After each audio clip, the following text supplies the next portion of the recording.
स्वागत है आपका एनबीएस पॉडकास्ट के नए एपिसोड में और जल्दी से शुरू करते हैं आज का किस्सा। मानिक अपने गांव के मंदिर में दुबका सा बैठा हुआ था। जैसे जैसे दिन चढ़ता जा रहा था वैसे वैसे भीड़ बढ़ती जा रही थी। धीरे धीरे उसके आसपास तो काफी लोगों की भीड़ इकट्ठी हो गई। ऐसा भी क्या हो गया था कि लोग मानिक को देखने के लिए आ रहे थे। जैसे जैसे गांव में खबर पहुंचती जा रही थी वैसे वैसे लोग इकट्ठे होते जा रहे थे। मानिक को सहारा देने की कोशिश कर रहे थे। कोई उस पर जल छिड़क रहा था, कोई उसको हिलाकर कोशिश कर रहा था कि वो बोले। कुछ समय तो मानिक को बिल्कुल होश आ ही नहीं रही थी। आंखें उसकी खुली थी लेकिन जैसे वो किसी दूसरी ही दुनिया में खोया हो। सबसे पहले उसको पंडित जी ने देखा था, क्योंकि मंदिर तो सबसे पहले पंडित जी खोलते हैं। लेकिन मानिक आज पंडित जी से पहले ही बाहर मंदिर के आकर बैठा हुआ था। लेकिन वो इतना डरा हुआ था, थर थर कांपे जा रहा था, कुछ बोलने की हालत में था नहीं। कुछ समय बाद डॉक्टर को लेकर आया गया। जब डॉक्टर ने उसका हालिया देखा तो कहा कि इसको जल्दी से हॉस्पिटल लेकर जाओ, इसको हो सकता है कि कार्डियक अरेस्ट ना आ जाए। मानिक को जल्दी से हॉस्पिटल लेकर जाया गया। अब उसको ठीक होते होते कुछ दिन तो लगने ही थे। कुछ दिन उसको लगे। जब वो ठीक हुआ उसके बाद वो कहता था कि जो मर्जी हो जाए, मैं इस गांव में कदम नहीं रखूंगा। ये बात सुनकर उनके पिताजी बहुत ज्यादा हैरान थे, क्योंकि ये वही तो मानिक है जो आज से 20 दिन पहले कह रहा था कि मैं रहूंगा तो इसी गांव में रहूंगा। लेकिन इन 15 दिन के अंदर अंदर हो क्या गया मानिक को कि अब वो कह रहा है कि मैं यहाँ पर रहूंगा ही नहीं, जो मर्जी हो जाए। इन 15 दिन में इतनी स्वभाव की तब्दीली। लेकिन ये सब जानने से पहले इस चीज का पता करना जरूरी है कि मानिक इस गांव में क्यों रहना चाहता था और उसके साथ हुआ क्या। अभी कुछ दिन पहले ही मानिक के दादाजी स्वर्ग सिधार गए। ये गांव मानिक के दादाजी का था और कहीं और कभी बचपन में मानिक भी रहता था अपने दादाजी के घर ही। लेकिन अब पढ़ाई की वजह से गांव काफी पिछड़ा हुआ गांव था, तो अच्छा स्कूल नहीं था और साथ के साथ ही इनके पिताजी बिजनेस करना चाहते थे जो गांव में रहकर तो हो नहीं सकता था। इसलिए काफी छोटी उम्र में ही ये गांव छोड़कर चले गए। अब इनके धीरे धीरे चाचा जी थे, ताऊ जी थे, वो भी गांव छोड़कर चले गए, क्योंकि गांव में सिर्फ खेती से गुजर बसर हो नहीं रहा था इतने बड़े परिवार का। अब पीछे दादा दादी जी छूट गए। ऐसा नहीं है कि इनको छोड़कर जाया गया। सभी बच्चों ने काफी कोशिश की लेकिन वो अपनी जमीन के साथ ही जुड़े रहना चाहते थे। वो चाहते थे कि वो अपना आखिरी सांस इसी जमीन और इसी घर में लें जहां पर उन्होंने सारी उम्र बिताई। और हुआ भी ऐसा ही। आज से लगभग 3 साल पहले इनकी दादी जी गुजर गई, मानिक की। उसके बावजूद भी दादाजी तैयार नहीं हुए इस घर को छोड़ने के लिए। वो कहते थे कि बस मैं भी अपने प्राण यही त्यागूंगा। या फिर इसका मतलब है कि घर में तो कोई ऐसी दिक्कत नहीं थी और ना ही कोई गांव में कोई ऐसी दिक्कत थी। दादाजी गांव में काफी ज्यादा सम्मानित थे। शायद ये भी एक छोटी सी वजह थी कि वो गांव छोड़कर जाना नहीं चाहते। शहर में तो वो कहीं खो से जाते। शहर में सम्मान मिलना बहुत मुश्किल होता है। सारा शहर तो दूर, कई बार तो मोहल्लों में लोग एक दूसरे को नहीं जानते। लेकिन गांव में तो तकरीबन तकरीबन हर एक के घर का पता होता है और वो भी कोई सम्मानित व्यक्ति हो, उसको चलते फिरते उसके आगे माथा टेकना, प्रणाम करना, यही तो बुजुर्गों की खुराक होती है, यही तो उनको चाहिए होता है। शहर में इनको कहीं ना कहीं ये चीज मिल नहीं पाती। या यूं कहें कि कई बार लाइफ इतनी बिजी हो जाती है कि घर के लोग भी प्रणाम तक करना भूल जाते हैं। दादाजी ने अपनी उम्र अच्छी जी और उसके बाद फिर दादाजी स्वर्ग सिधार गए। मानिक जो अब शहर में ही बड़ा हुआ था, उसको शहर की लेकिन इतनी हवा लगी नहीं। जब वो संस्कार के दौरान अब आया गांव में तो गांव ने उसको मोह सा लिया। हालांकि वो उस दिन रात को भी गांव में रुके नहीं। मानिक को यह बात काफी अजीब लगी। क्या घर छोटा था इसलिए कोई रुकना नहीं चाहता था या कोई और कारण था? ये कुछ समय पहले ये देख रहे थे कि इनके पिताजी की किसी के साथ बहस हो रही थी और उसके बाद ही उन्होंने डिसीजन किया कि वो रात को गांव में रुकेंगे नहीं। मानिक उनसे कोई सवाल नहीं पूछता। अभी कुछ ही दिन बीते थे कि मानिक को तलब सी हो जाती है। वो कहता है कि मैं गांव में रहना है। पता नहीं किस चीज की तलब थी।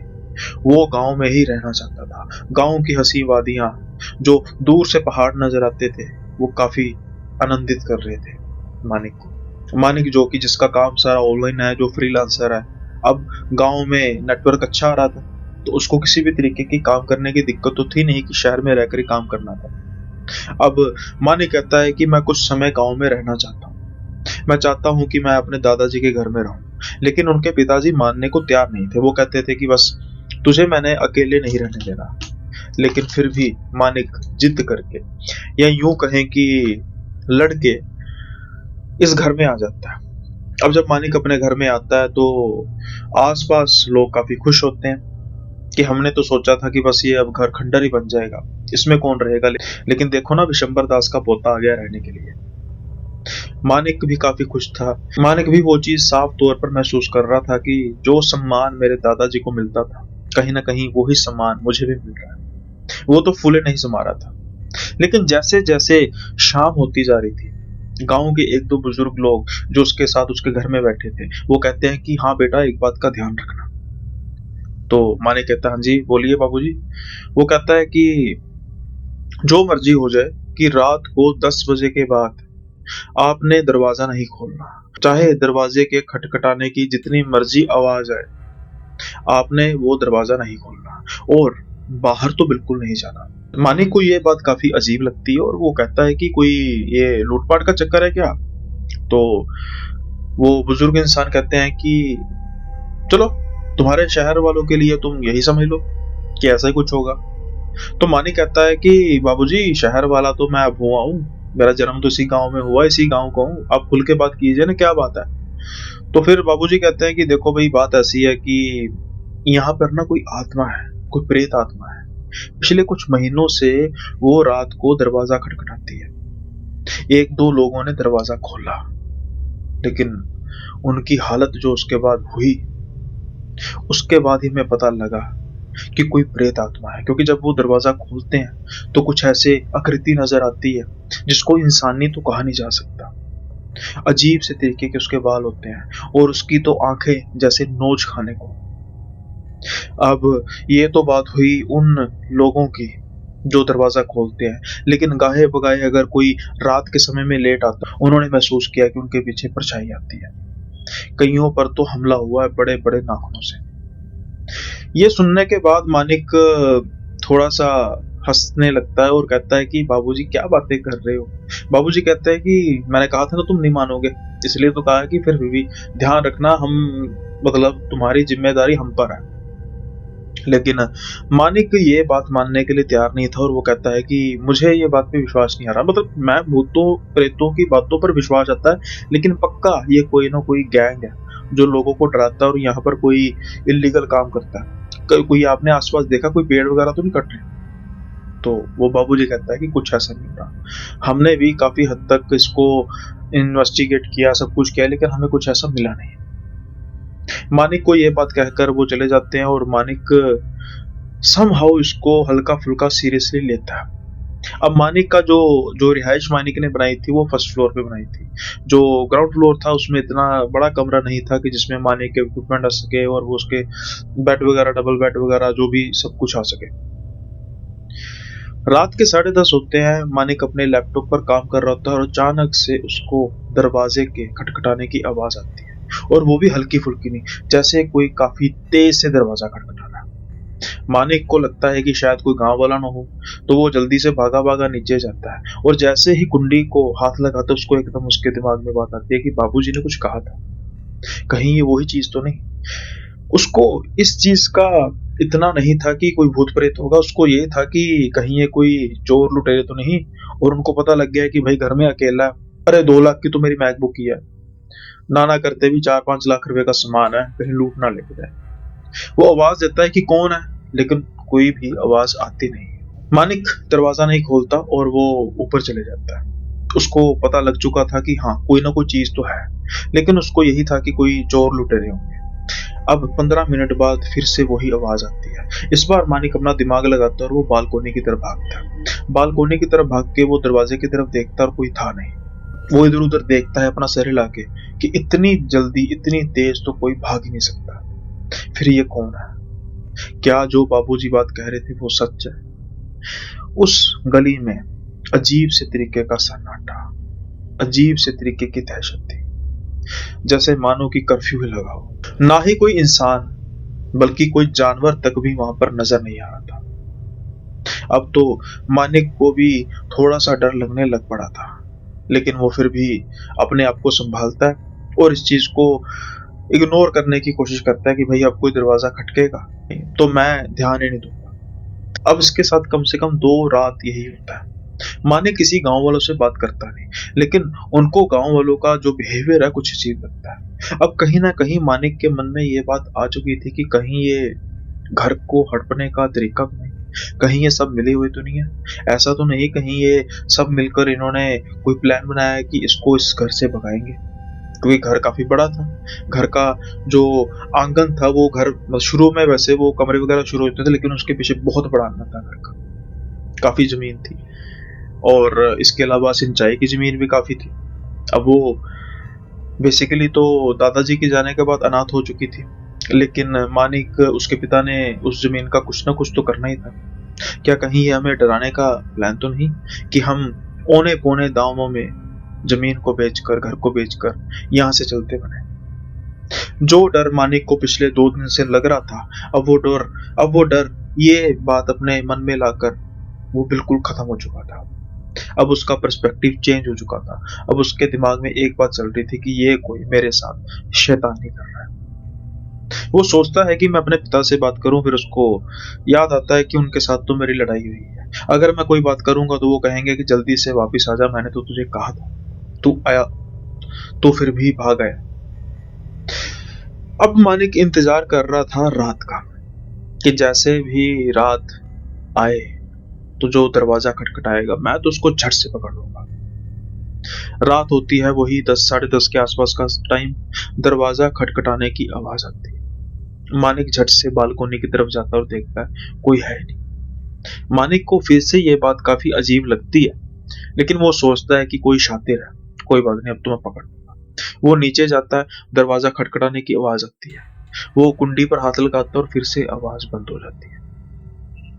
इस बार मानिक वो करने जा रहा था जो करने के लिए उसको साफ तौर पर मना किया गया था कि अगर कोई दरवाजा खटखटाए तो दरवाजा खोलना नहीं है, गलती से भी दरवाजे को नहीं खोलना। मानिक अब ये गलती करने जा रहा था। मानिक का हाथ उस कुंडी पर ही था। वो वेट कर रहा था कि जैसे ही कोई दरवाजा खटखटाएगा मैं जल्दी से कुंडी को नीचे करूंगा और खोलूंगा। इतनी जल्दी तो कोई भाग नहीं सकता।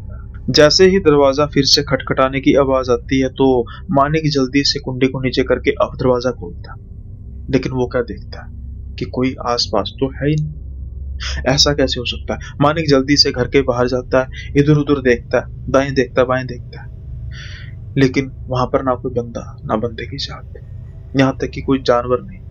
जानवर तो छोड़ो, कोई कीट पतंगा तक नहीं। मानिक हताश होके घर के अंदर जाने को तैयार होता है, लेकिन अब वो घर के अंदर अकेला नहीं जा रहा था। मानिक को महसूस होता है कि कोई परछाई है जो उसके साथ साथ चल रही है। अब ये कैसे? मानिक की परछाई बिल्कुल उसके जैसी ही तो होगी, लेकिन उसके साथ जो परछाई चल रही थी, उसके जो हाथ थे वो अजीब से बिगड़े हुए थे। क्योंकि रवि के साथ साथ जो परछाई चल रही थी उसके हाथ काफी ज्यादा बेडोल से थे। रवि को जब महसूस होता है तब तक काफी देर हो चुकी थी, क्योंकि वो परछाई अब घर के अंदर आ चुकी थी। फिर भी रवि को ऐसा महसूस होता है कि कोई रिफ्लेक्शन वगैरह होगी जिसकी वजह से ये बात हुई। वो कुंडी लगाता है और अब सोने के लिए चला जाता है। लेकिन क्या ये रात मानिक के सोने के लिए थी? बिल्कुल नहीं। जो अंदर उसके साथ आ चुकी थी वो उसको सोने नहीं देने वाली थी। कुछ देर होती है तो मानिक अचानक से चीख मारता है। उसकी जाग अपनी ही चीख से खुलती है, कह सकते हैं। इतनी तेज उसको दर्द हो रही थी कि कोई हिसाब नहीं। वो क्या देखता है, उसकी छाती पर बड़े बड़े नाखूनों के निशान थे। उसके तो हो ही नहीं सकते थे। क्या वो उस परछाई के थे? शायद वो उसी परछाई के थे। अब उसको अपने आसपास काफी ज्यादा ऊंची हंसने की आवाज आ रही थी। वो तो चीखे मारे जा रहा था, लेकिन आसपास उसको हंसने की आवाजें आ रही थी। और ये बात उसका डर और बढ़ा देती है कि वो इस घर में अकेला था।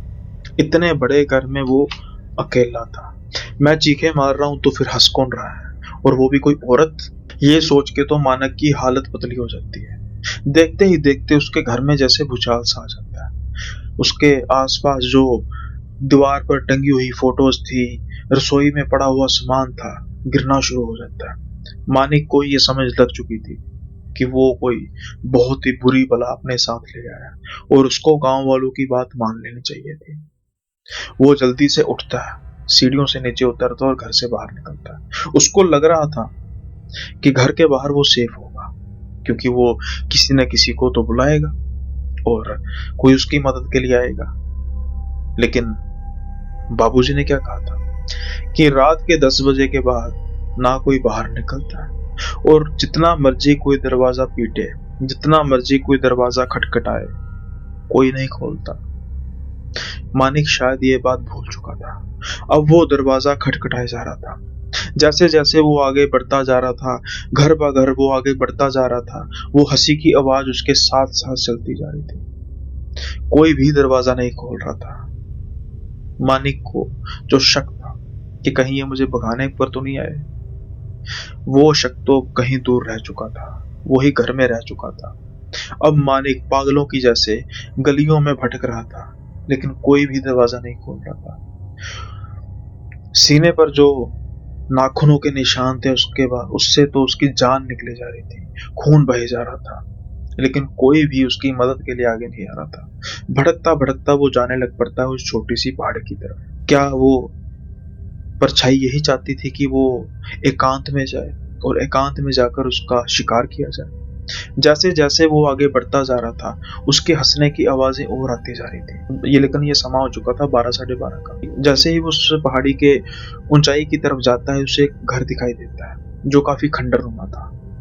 उसको लगता है कि शायद मैं यहाँ पर रुककर अपनी जान बचा लूंगा, लेकिन उसकी ये सोच भी गलत थी, क्योंकि जो उसका पीछा कर रहा था वो इंसान नहीं था।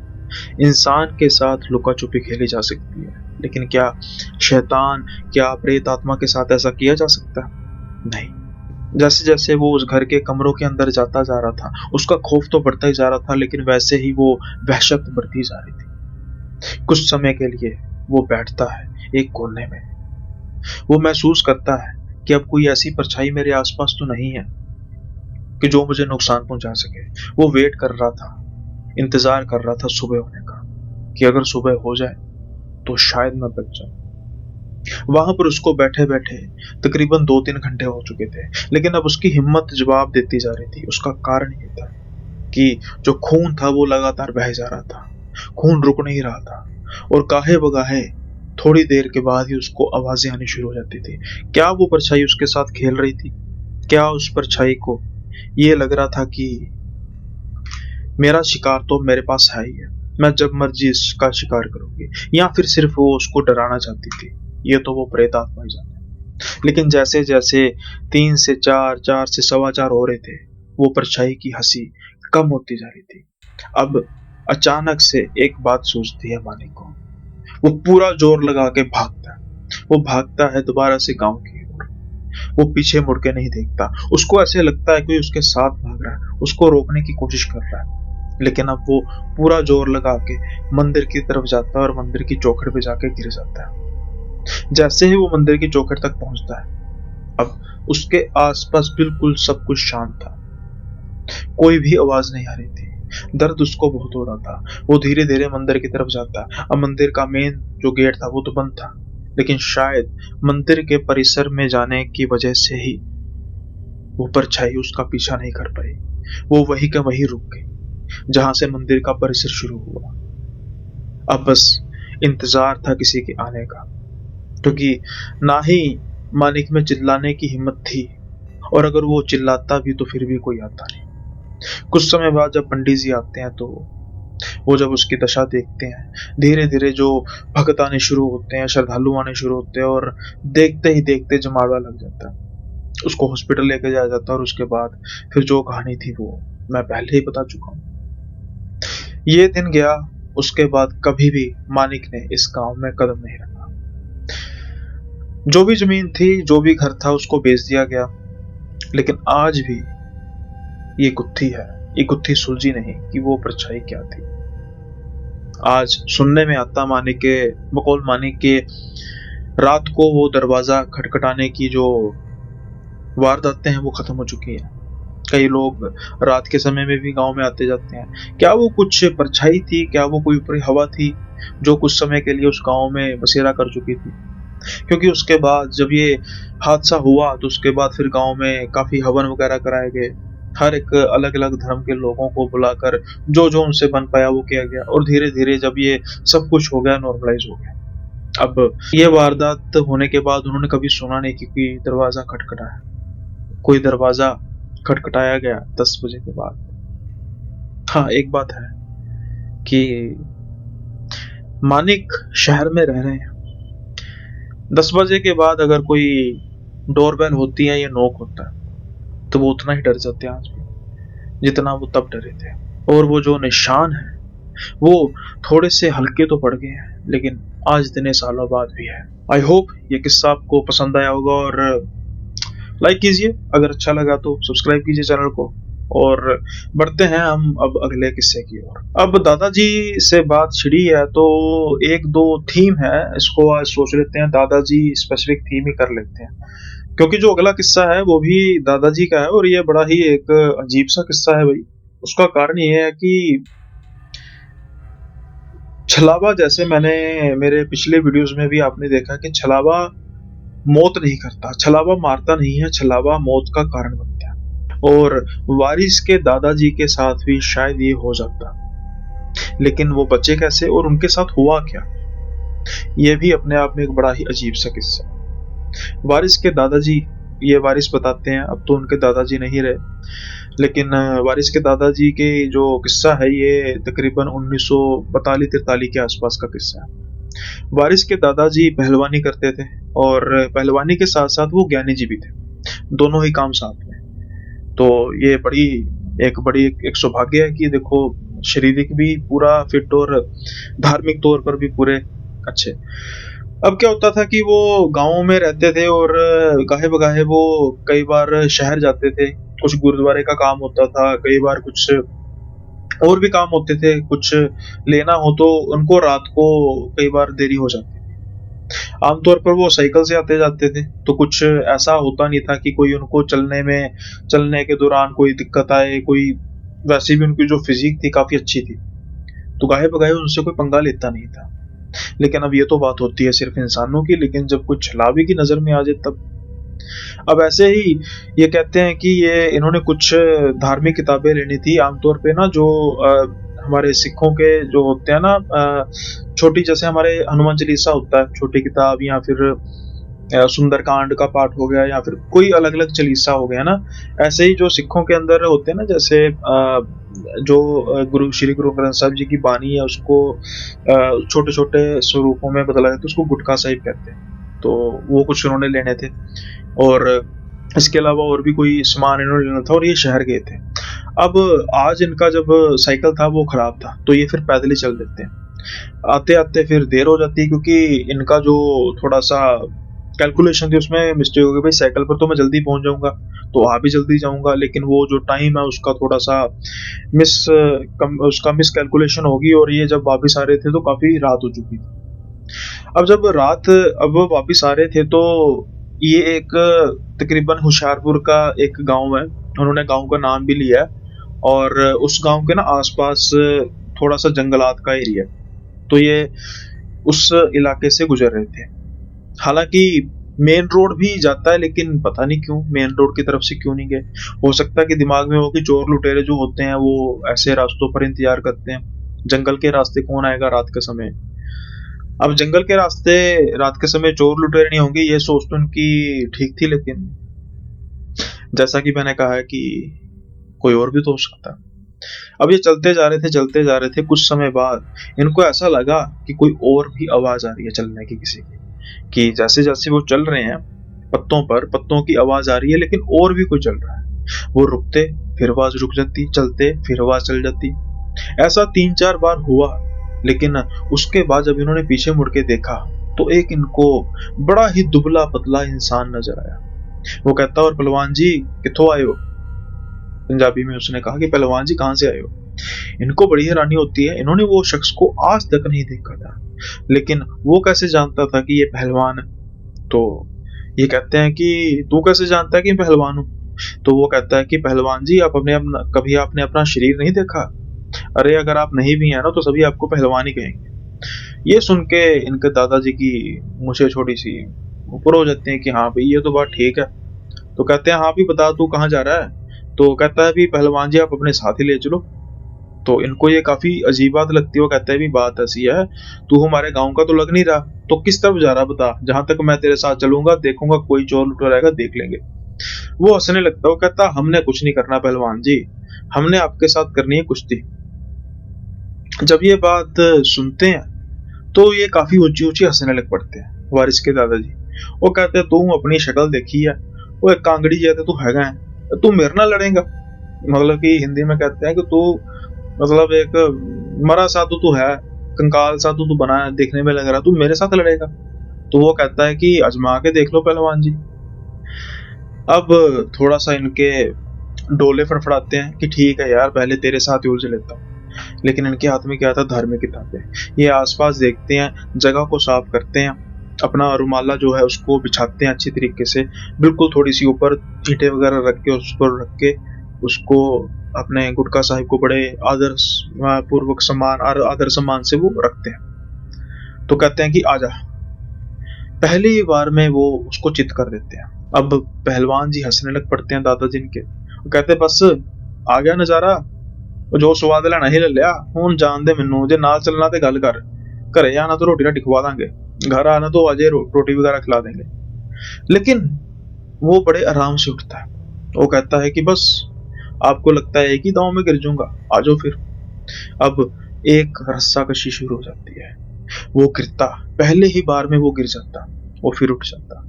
ये बात इनको काफी अजीब लग रही थी कि ये कैसे हो सकता है। लेकिन इनके दादाजी एक चीज महसूस कर रहे थे कि उसको तो कोई फर्क नहीं पड़ रहा, लेकिन मैंने जितनी बार इसको पटक दिया मैं थकना शुरू हो गया हूं।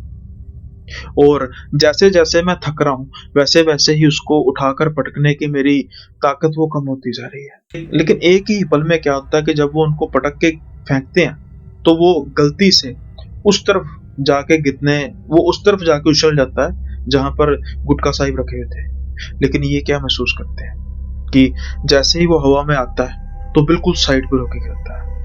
ये किसी भी इंसानी ताकत से हो ही नहीं सकता था कि हवा में ही वो बिल्कुल साइड पर हो जाए। इनको मालूम चल चुका था कि ये और कोई नहीं, ये सलेटा है। छलावा को पंजाबी में सलेटा कहते हैं। अब इनको ये बात सारी समझ में आ चुकी थी कि ये तो मुझे थका रहा है, ये थका थका कर मुझे मारेगा और मुझे जाने नहीं देगा। ये जल्दी से पकड़ते हैं वो सारे धार्मिक ग्रंथ, क्योंकि जब तक वो उनकी ओट में रहते हैं तो किसी की मजाल नहीं थी कि उनको कोई छू लेता।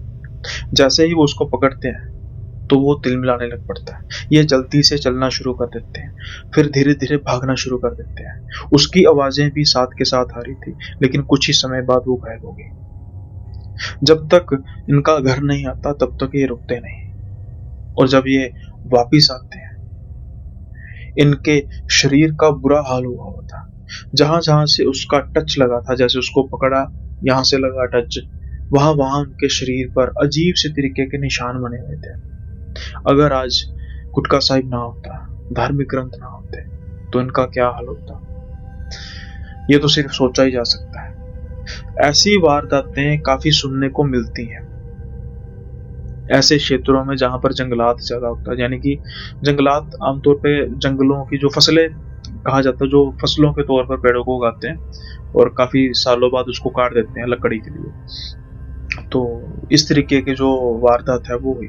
अब ऐसा ही मिलता जुलता किस्सा एक और है, लेकिन उसमें जो इनका हुआ है, जो टाकरा हुआ दादाजी के, ये बात है राजकुमार के दादा की।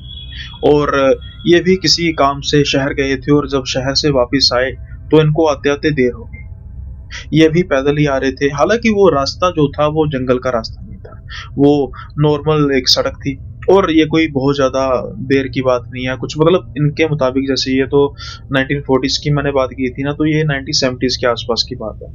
तो तब तक तो देश भी आजाद हो चुका था और सड़कें भी पहले से तो कुछ हद तक ठीक ही थी। अब ये जा रहे हैं तो अचानक मौसम में तब्दीली आती है और बहुत तेज बारिश होनी शुरू हो जाती है। अब गांव की सड़क है, ढकने के लिए कुछ है नहीं, लेकिन इनको पीछे से आवाज आती है कि बाबूजी मुझे भी ले जाओ। वो आवाज किसी औरत की थी। वो पीछे मुड़ के देखते हैं तो एक औरत होती है, लेकिन इनको विश्वास नहीं आता कि वो औरत है। वो इससे दूरी ही बनाकर रखते हैं, क्योंकि ऐसी चुड़ैलों के चर्चे उन्होंने गाहे बगाहे सुने थे, और आज उसी तरह की चुड़ैल का सामना हो रहा था इनके साथ। बड़े ही गंभीर स्वर में वो दोबारा कहते कि बाबूजी, मैं कह रही हूँ कि मुझे ले चलो। लेकिन ये इनकी एक बात नहीं सुनते और आगे आगे चलना शुरू कर देते हैं। जो आवाज काफी मधुर थी, जो आवाज काफी ठीक लग रही थी, अब तीसरी बार जब वो आवाज मांगती है तो इनकी रूह तक कांप जाती है। वो कहती है कि तुझे मैंने कहा है ना, मुझे साथ में ले चल, तू साथ में लेकर क्यों नहीं चल रहा। और ये आवाज बेहद डरावनी थी, बेहद डरावनी, जैसे मानो कि इनके तो प्राण ही निकल गए हैं। अब ये पीछे मुड़ के नहीं देखते, क्योंकि इनको पता था कि पीछे मुड़ के देखने का मतलब है मौत। ये तेज तेज चलने की कोशिश करते हैं, लेकिन जैसे ही कदम बढ़ाने की कोशिश करते हैं तो ऐसे लगता है कि कोई इनको खींच रहा है पीछे। वो आवाज भारी होती जा रही थी, वो आवाज डरावनी होती जा रही थी, और वो बारिश, वो बिजली का गर्जना तेज होता जा रहा था। अभी इनका घर 3 किलोमीटर दूर था। इन्होंने सिर्फ एक समझदारी की, और वही इनके काम आई कि इन्होंने पीछे मुड़ के नहीं देखा। ये बस राम का नाम जपते रहे और आगे बढ़ते रहे। तब तक आगे बढ़ते रहे जब तक गांव की दहलीज नहीं आई। जब गांव की दहलीज आई तो अचानक से वो भार जो था वो हट गया। जो आवाज बार बार आनी थी वो आनी बंद हो गई। अगले दिन उन्होंने गांव में सबको ये बात बता दी कि भाई, अगर रात में गांव की तरफ अकेले आ रहे हो तो कोशिश मत करना अकेले आने की, नहीं तो आपका साथ देने के लिए चुड़ैल आपको जरूर मिलेगी। मैं तो बच गया, लेकिन हर एक की किस्मत इतनी अच्छी होती नहीं कि वो बच जाए। ये दो छोटी छोटी कहानियां थी। मैंने सोचा कि चलो आज 3 कहानियां कवर कर देते हैं, थोड़ा सा एक दादाजी वाला थीम बन जाएगा, है ना। तो बन गया भाई, अच्छा हो गया। आई होप ये आज की तीनों कहानियां आपको बेहद पसंद आई होंगी। और अब हम चलते हैं कमेंट सेक्शन की ओर। तो आज हम ना फिर एड्रेस करेंगे अपने रेगुलर व्यूअर हैं @शशांक बोराटे 8255 को। तो इन्होंने एक बड़ा लंबा सा मैसेज डाला है और इनको शायद थोड़ी सी मिसकम्युनिकेशन हो गई है, तो मैं उनको इस चीज को क्लियर करना चाहता हूँ। तो इन्होंने कहा है कि नमस्ते सर, मैं आपका रेगुलर व्यूअर हूँ। मैंने आपको सजेस्ट किया था कि आप अक्षय सर हिताक्षी की टोन देखो नरेशन की टोन देखो नरेशन की। वो सिर्फ आपकी नरेशन स्टाइल इंप्रूव करने के लिए कहा था, कॉपी करो, ऐसे नहीं कहा था। यानी कॉपी करने के लिए नहीं कहा था। आप बुरा मान गए, आपने ही कहा था कि सजेस्ट करो, मैं क्या इम्प्रूव कर सकता हूँ बताओ। इसलिए बोला, आप अच्छा ही करते हो नरेशन, उसमें कैसी कोई प्रॉब्लम नहीं है, कीप इट अप। देखिए भाई, बुरा मानने वाली कोई बात नहीं है। मैंने जो भी आपको आंसर दिया था, जहां तक मुझे लगता है मैंने बड़े ही हम्बली आंसर दिया था। लेकिन अगर आपको फिर भी महसूस हुआ हो कि मैंने थोड़े से रूडली आंसर दिया है तो उसके लिए माफी मांगता हूँ। लेकिन भाई, जो बात आप नहीं ना समझ पा रहे, प्लीज आप एक बात को, आप जैसे कह रहे हैं ना कि टोन देखो, टोन कभी कॉपी करके कोई, मतलब पहली बात तो ये है कि कॉपी अगर मैं करूंगा ना तो फिर आपके ही आपके नहीं, वो वीडियो के ना कमेंट में लोगों ने कहा था कि भाई, अगर सुनील हिताक्षी और अक्षय को कॉपी करेगा, उसकी टोन चलो मान लिया कॉपी करेगा, तो फिर हम उसको मुझे क्यों सुनेंगे, है ना। अब मेरी नरेशन अच्छी है, आपने कहा था अच्छी है, ये दोनों चीजें साथ में नहीं ना चल सकती। इंप्रूव करने वाली बात क्या होती है कि जो मेरा स्टाइल है ना, वो मैं अपने स्टाइल को किसी का स्टाइल कॉपी करके कैसे इंप्रूव कर दूंगा। आप समझ रहे हो बात। आप मेरे पुराने एपिसोड से उठाकर देखो, उसमें जो let's say episode number 5, 6, 7, 8 something, फिर उसके बाद एपिसोड 21st, 22nd, 23rd, उसके बाद फिर 40s में देखो, 50s का, 60s का, 70s का, 80s का, 90s का, 100s का। तो आपको हर एक पैच के बाद इंप्रूवमेंट नजर आएगी, और ये इंप्रूवमेंट किसी को देखकर नहीं होती, ये इंप्रूवमेंट खुद ब खुद आती है। अगर किसी को देखकर इंप्रूवमेंट आए तो फिर वही बात है। आप देखो, कई ऐसे चैनल हैं जिनके लाखों में व्यूअर्स हैं, काफी कम समय में लाखों में सब्सक्राइबर हैं, माफ कीजिए। और कई ऐसे चैनल हैं जिनके इतने समय बीतने के बाद भी व्यूज कुछ सैकड़ों में ही आते हैं। फर्क क्या है? फर्क सिर्फ ये है कि एक तो उनकी कंसिस्टेंसी नहीं है, दूसरा उनकी जो इम्प्रूवमेंट है वो बिल्कुल नहीं है। और इम्प्रूवमेंट ऐसी, जैसे नरेशन की इम्प्रूवमेंट है ना, ये किसी को देखकर नहीं आ सकती। आप मेरी बात को समझ नहीं पा रहे।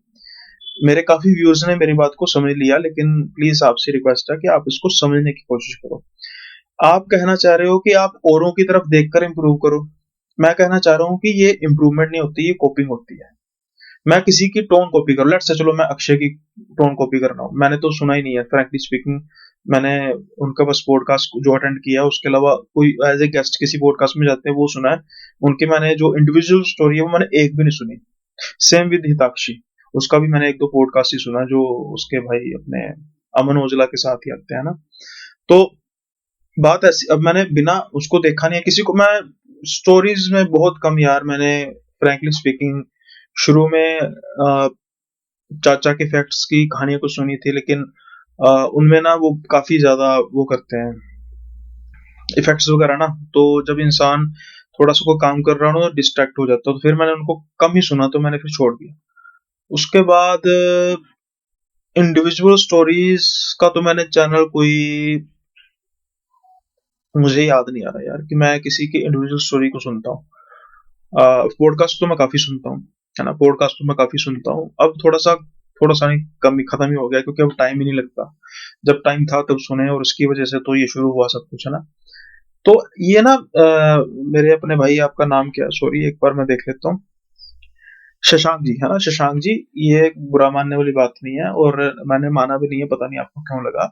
लेकिन आप एक बार इस बात को समझिए कि इम्प्रूवमेंट जो होती है ना, वो इम्प्रूवमेंट खुद से आती है, किसी को कॉपी करने से नहीं आती। हाँ, इम्प्रूवमेंट आती है जब किसी के अंडर हम चले जाते हैं, कि लेट्स से मैं अक्षय भाई से सीधा कह दूं कि भाई मैं आपके चरणों में आ गया हूँ, अब मुझे बताइए क्या चीज है जो मुझे नहीं आती। ऐसे ही साक्षी के साथ उनको देखूंगा तो वो इंसानी ना स्वभाव क्या होता है कि उनको देखूंगा ना तो देखते देखते फिर मैं कॉपी करना ही शुरू कर दूंगा।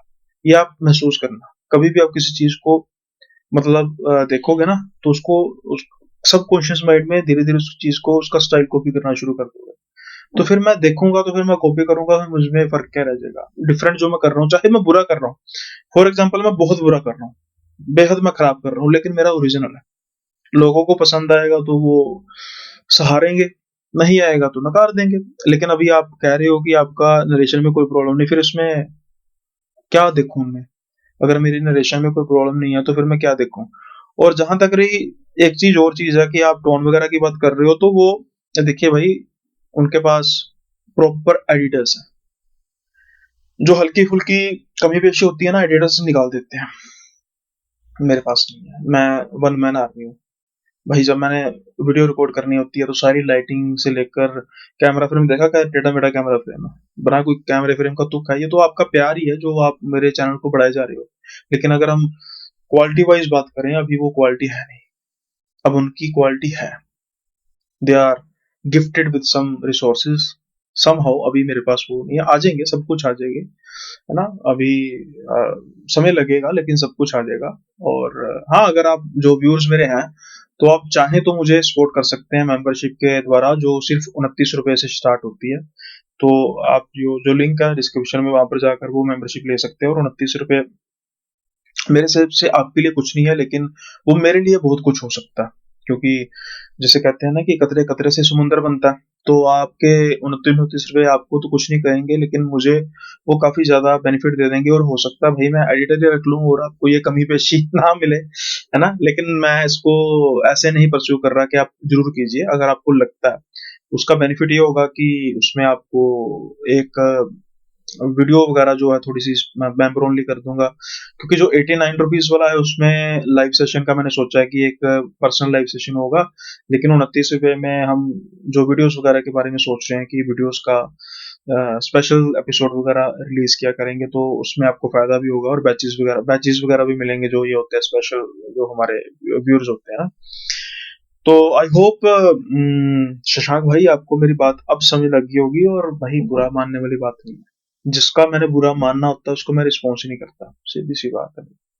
और ऐसा नहीं है कि किसी की बात का बुरा मानो, जो गाली, मतलब बस इसका मैं रिस्पॉन्स नहीं करना, जो बदतमीजी से बात करता है, जो गाली गलौज करता है, दैट्स इट। आप 10 बार और सुजेशन दोगे, मुझे लगेगा कि उसको वीडियो में बात करनी चाहिए, मैं 10 बार बात करूंगा। ये सेक्शन रखने का मेरा मकसद यही है कि मैं आपसे बात करना चाहता हूँ। अब कमेंट्स के थ्रेड में कितनी बात हो जाएगी, है ना। तो दैट्स वाई जरूर अगली बार भी आपको कुछ लगेगा तो जरूर लिखना है। अगर आप नहीं लिखेंगे फिर मैं बुरा मानूंगा, फिर मैं नाराज हो जाऊंगा आपसे, पक्की बात है। आई होप अब आपको चीज समझ में आ गई होगी। Thank you so much. और इसी के साथ ही एक शाउट आउट है भाई, ऑफिशियली नॉलेज कहते हैं कि एज यूजुअली ऑसम, कभी हमें भी शाउट आउट दे दो भाई, जरूर देंगे। आप जब भी मैसेज डालते हैं, मैसेज में कमेंट लिखते हैं, तो यही लिखते हैं एज यूजुअली ऑसम। तो थैंक यू सो मच भाई, मुझे भी खुशी होती है कि किसी को मेरा काम ऑसम लगता है। तो ऑफिशियली नॉलेज ही, आप हमारे रेगुलर व्यूअर हैं, आप हमारे रेगुलर व्यूअर हैं, और आपको आपका बहुत बहुत धन्यवाद कि आप वीडियोस को ना ही सिर्फ देखते हैं, उसको शेयर भी जरूर करते होंगे, लाइक भी जरूर करते होंगे। कमेंट तो आप करते ही हैं, लेकिन अगर आप शेयर और लाइक नहीं करते तो फिर मैंने तो कह दिया, अब आपकी जिम्मेदारी है ये सब कुछ करना, है ना। तो आज का जो वीडियो है इसको यहीं पर विराम लगाते हैं, और अगले वीडियो में जल्दी मिलेंगे। अब थोड़ा सा ना स्ट्रेच मुझे ज्यादा करना पड़ रहा है, उसकी वजह यह है कि महाकुंभ में जाने की सोच रहा था। फिर जब सोच ही रहा था तो मैंने कहा भी जाते ही जाते हैं। तो हमारे घर से गाड़ी पर तकरीबन 20 घंटे के, मतलब अगर लगातार कार पर जाएं तो 20 घंटे का सफर है। तो बीच में रुकना, ड्राइव भी मुझे अकेले को करना पड़ेगा, तो रुकना ये करके तो 24 घंटे तो मान के चलो। तो फिर मैं सोच रहा हूँ कि मैं रात को निकलेंगे और अगले दिन रात को वहां पे पहुंचेंगे, और स्नान करने के बाद फिर मतलब कि 2 दिन तो आने जाने में लग जाएंगे, तो एक दिन मतलब 3 दिन लग जाएंगे। और मुझे फिर उसका वर्क काफी करना पड़ेगा, क्योंकि अब एडिटिंग साथ के साथ खत्म करके सारा बड़ा भाई जोल मेला हो जाएगा। लेकिन भाई महाकुंभ जा रहे हैं, कुछ कीमत तो होगी ही। तो परमात्मा जो ये मेहनत होगी, जो ये स्ट्रेच होगा, उसको भाग लगाएं और बढ़ाएं बढ़ाएं मेरा चैनल। मैं तो अपने लिए भी ये दुआ कर सकता हूँ, और आप सबके लिए कि आप सब खुश रहें और ऐसे ही मुझे सपोर्ट करते रहें। बहुत बहुत आपका धन्यवाद। अगली वीडियो में मिलते हैं, तब तक के लिए बाय बाय, अपना ख्याल रखिएगा।